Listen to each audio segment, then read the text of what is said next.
Zero. Four. Oh. Ya.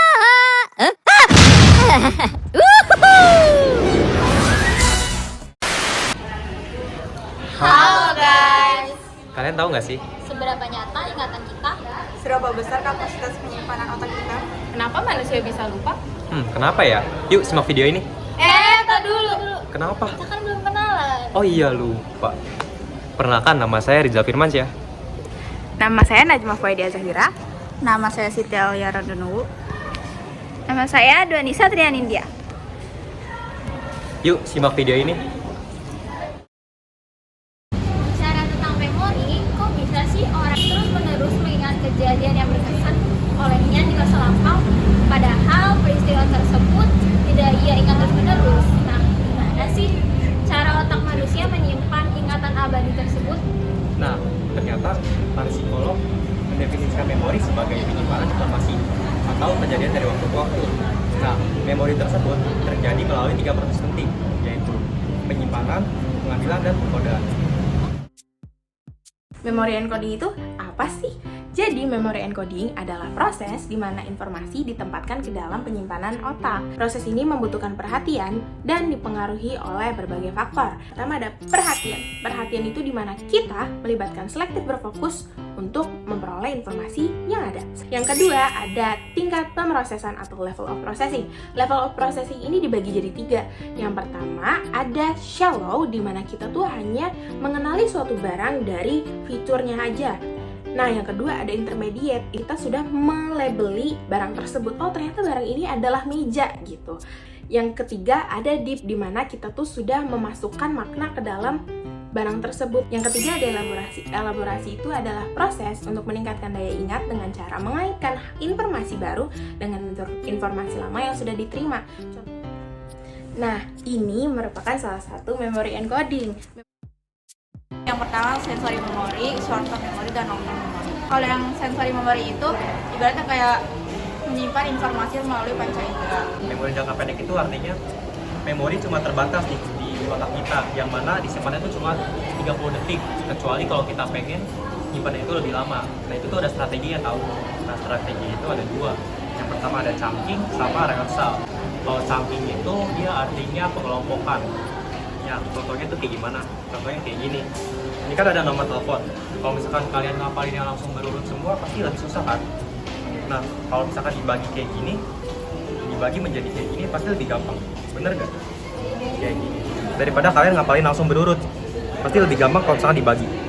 Nah, kalau rehearsal itu dia tuh berulang. Kayak contohnya anak SD yang lagi ngapalin perkalian. Kalau yang short term memory itu kan yang bagian otak yang panjang itu kan hipokampus. Jadi short term itu bisa dibuang, bisa jadi jangka panjang. Kalau yang misalnya jadi jangka panjang itu maksudnya ke korteks cerebral. Nah, di korteks cerebral ini ada 2 juga. Kalau misalnya kita mau mengatur manusia itu masuknya ke visual cortex. Nah, jadi contoh dari short term dan long term itu misalnya jadwal pelajaran di setiap tahun ajaran baru kan pasti ada jadwal pelajaran kan. Nah, pasti awal-awal kan kita kan punya sendiri, kita melihat jadwal itu.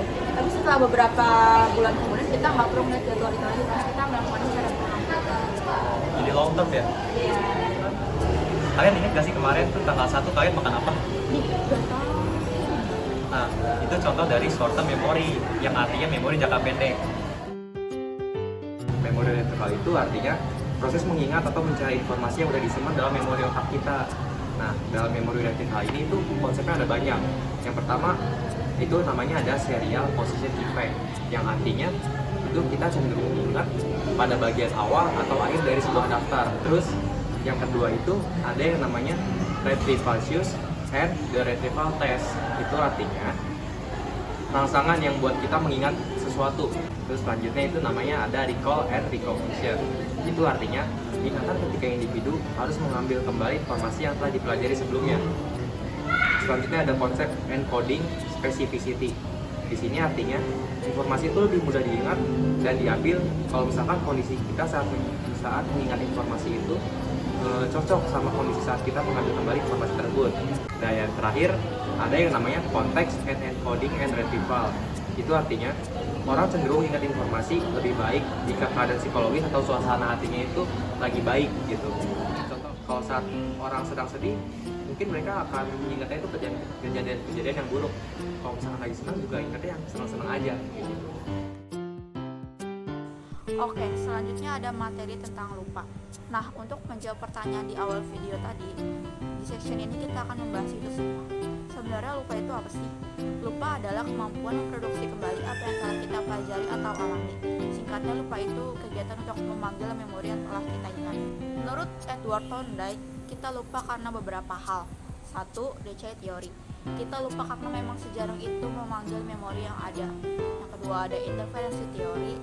Kita lupa karena ada memori lain yang lebih berkesan buat kita. Nah, ini terbagi menjadi dua lagi, yaitu proaktif, ingatan lama yang mengganggu ingatan baru.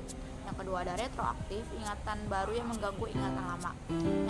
Yang ketiga ada behavior failure, kita lupa karena kekurangan petunjuk saat proses mengingat.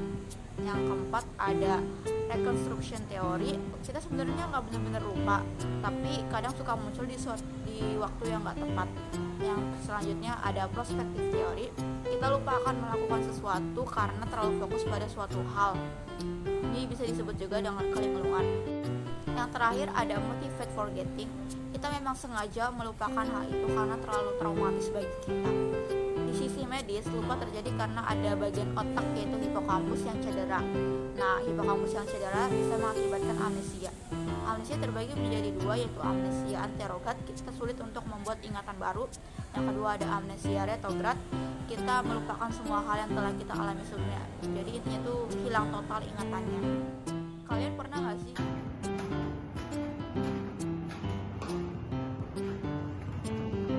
Loh, kok aku bawa piring ke kamar mandi sih? Kan aku pengen nyuci piring. Nah, itu contohnya. Nah, sekarang ada tips untuk meningkatkan ingatan kita supaya belajar jauh lebih maksimal. Kira-kira apa ya? Yang pertama adalah organize, yaitu informasi yang akan kita pelajari haruslah akurat dan terorganisir dengan baik. Contohnya, saat kita mereview ulang catatan kita, pastikan tidak ada yang error atau kesalahan pada informasi. Tips yang kedua yaitu ada encode, yaitu informasi dapat diingat atau dihafal dengan memberikan kode. Golongan 1A, H, LI, NA, K, RB, CS, FR. H, hari, LI, libur, NA, nanti, kitanya K, RB, robokan, CS, kastil, FR, Fir'aun. Oh ya, oke.